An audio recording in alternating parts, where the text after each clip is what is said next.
Ibong Adarna. Sa kaharian ng Bebania, namumuno si Haring Fernando kasama ang kanyang asawa na si Doña Valeriana at ang kanilang 3 anak na lalaki. Ang panganay na si Don Pedro, ang pangalawa si Don Diego at ang pinakamamahal nilang bunsong anak na si Don Juan. Habang namamahinga si Don Fernando isang gabi ay nanaginip siya ng masama. Base sa kanyang panaginip, may 2 lalaki ang tumulak kay Don Juan sa balon. Ito ang naging dahilan upang hindi makatulog na maayos ang hari at naging sanhi upang siya ay magkasakit.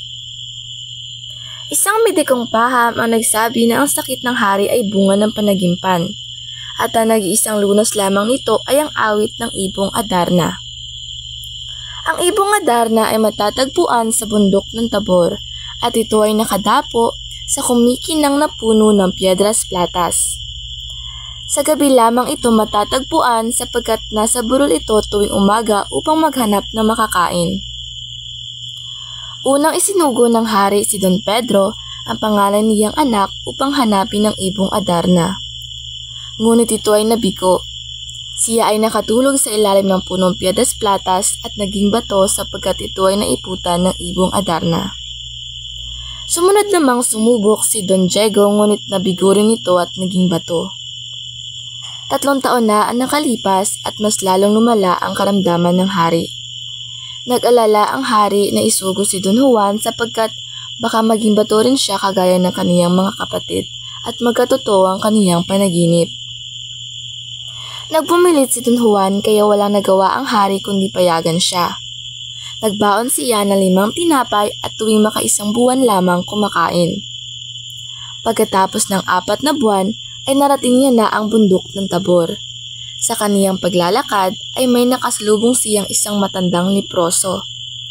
Humingi ito ng limos at walang pagdadalawang isip na ibinigay ni Don Juan ang natitira niyang tinapay sa matanda.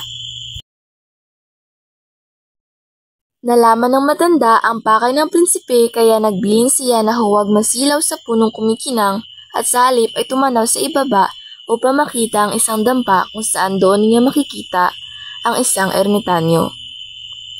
Nakarating nga siya sa dampa at naroon nga ang ermitanyo.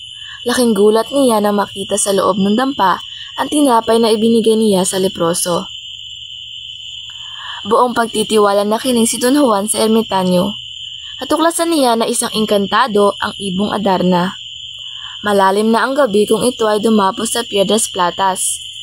7 beses itong umaawit at nagpapalit ng balahibo. Sa oras na umawit ng Ibong Adarna, kailangan niyang hiwain ang kaniyang palad at pigaan ng dayap upang malabanan ng antok.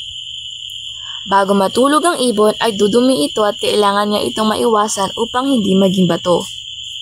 Ibinigay na ermitanyo ang gintong sintas para magamit niyang panggapos sa ibon.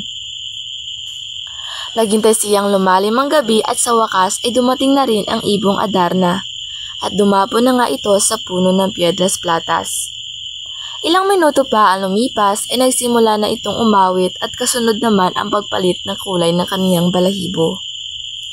Napahikap si Don Juan dala ng antok dahil sa pag-awit ng ibon. Agad niyang hiniwa ang kaniyang palad at pinigaan ng dayap ang sugat ayon sa sinabi ng ermitanyo. Bago matulog ay dudumi ito. Nagawang iwasan ni Don Juan ang ipot na nagligtas sa kaniya mula sa pagiging bato. Nakatulog na ang Ibong Adarna na naging pagkakataon naman ni Don Juan upang hulihin ito. Kinuha niya ang gintong sintas at marahang umakyat sa puno. At nang mahuli na ito ay saka naman ito ikinulong sa hawla.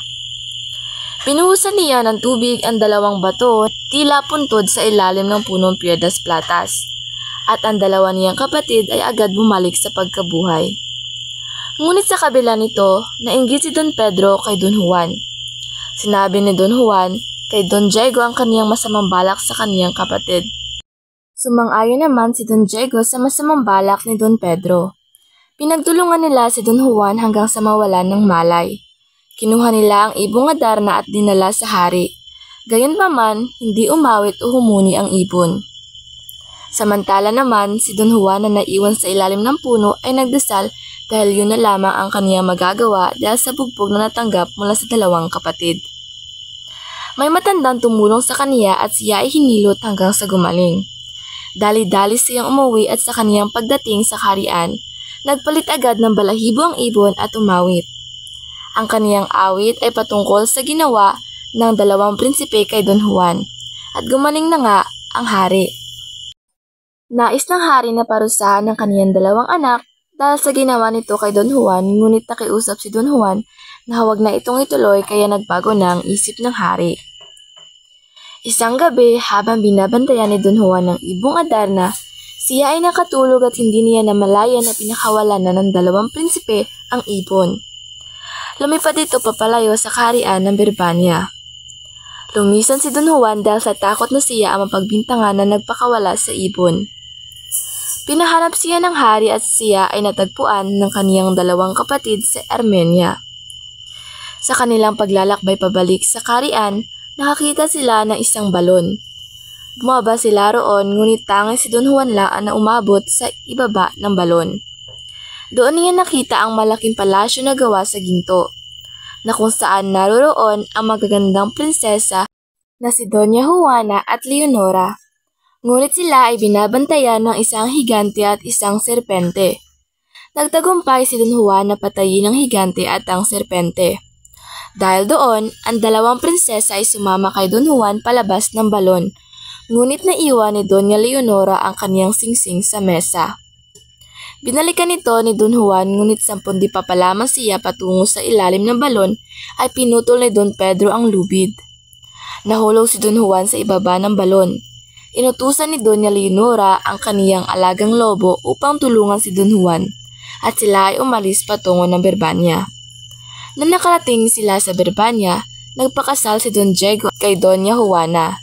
Ngunit si Doña Leonora ay humingi ng 7 taon bago magpakasal kay Don Pedro. Samantalang si Don Juan naman ay nakaligtas mula sa balon sa tulong ng alagang lobo ni Doña Leonora. Nakuha na rin niya ang singsing nito. Habang siya'y pabalik sa Birbania, siya ay nakatulog sa ilalim ng isang puno na siya namang pagdating ng ibong Adarna. Siya ay nagising at narinig ang awit ng ibon tungkol sa isang magandang prinsesa na nagngangalang Maria Blanca, anak ni Haring Salermo ng kaharian de los Cristal. Nang marinig ito, nagpasa siya na hanapin ang kaharian, ngunit hindi niya ito matagpuan. Hanggang sa siya'y naglakbay sa ika-5 bundok upang hanapin ang isang ermitanyo na may edad na 500. Subalit, hindi rin nito alam kung nasaan ang De los Cristales. Sinabi ng ermitanyo na siya'y pumunta sa ika-7 bundok upang mahanap ang isa pang ermitanyo na may edad naman na 800. Sa tulong ng isang agila, agad nakarating sa kaharian si Juan. Nagbili ng agila na kung ang 3 prinsesa ay maliligo tuwing ika-4, dapat siyang magtago. Kaya naman, nang naligo ang prinsesa na nagngangalang Maria Blanca, ay itinago ni Juan ang damit nito. Hinanap ng prinsesa ang kaniyang damit at paglipas ng ilang oras ay nagpakita na si Don Juan. Pinahayag niya ang kaniyang malinis na layunin sa prinsesa. Hindi nagalit ang prinsesa ngunit ibinili niya ang gagawin ni Don Juan kung siya ay makita ni Haring Salermo. Sinubok ni Haring Salermo si Juan. Mahirap ang mga pagsubok na ibinigay ni Haring Salermo sa kaniya. 7 pagsubok ang pinagdaanan ni Don Juan at siya ay naging matagumpay sa pamamagitan ng mahika ni Doña Maria Blanca. Ngunit napag-alaman ni Doña Maria Blanca na ibig ipakasal ni Haring Salermo si Don Juan sa isang tiya sa Inglaterra. Nagtanan si Don Juan at si Maria Blanca. Subalit isinumpa ni Haring Salermo si Don Juan na kaniyang malilimot si Doña Maria Blanca kapag may ibang babae ang tumingin sa kaniyang mga mata. Nangyari nga ang sumpa ni Haring Salermo kaya't ikinasal si Don Juan at si Doña Leonora. Si Doña Maria Blanca ay lubos na nagalit at sa araw ng kasal ay dumating itong nakabihis ng magandang damit at sakay ng magarang karo. Sa pamamagitan ng mahika ni Doña Maria Blanca, naalala na ni Don Juan kung sino nga ba ang tunay niyang iniibig. Hiniling ni Don Juan na silang dalawa ni Doña Maria Blanca ang ikasal, ngunit tumutol si Doña Leonora at nagkaroon ng ilang pagtatalo. Iminungkahi ng Arsobispo ng Berbanya na dapat si Don Juan at si Doña Leonora ang magpakasal. Nagalit si Doña Maria Blanca at kaniyang ipinabaha ang buong palasyo, gamit ang kanyang mahika. Si Don Juan na ang nagpasya kaya't naman si Don Pedro at si Don Leonora ang nagpakasal sa uli. Samantalang si Don Juan naman at si Doña Maria Blanca. Hinirang ni Haring Fernando si Don Juan at Doña Maria Blanca bilang bagong hari at reyna sa kaharian ng Berbanya. Ngunit hindi ito natuloy sapagkat babalik sila sa kaharian ng De los Cristales kaya't napunta ang trono kay Don Pedro at Don Leonora. Bumalik nga sina Don Juan at Doña Maria Blanca sa kaharian ng De los Cristales at sila ang namuno roon at namuhay sila ng mapayapa. At dito na nagtatapos ang kwento ng Ibong Adarna.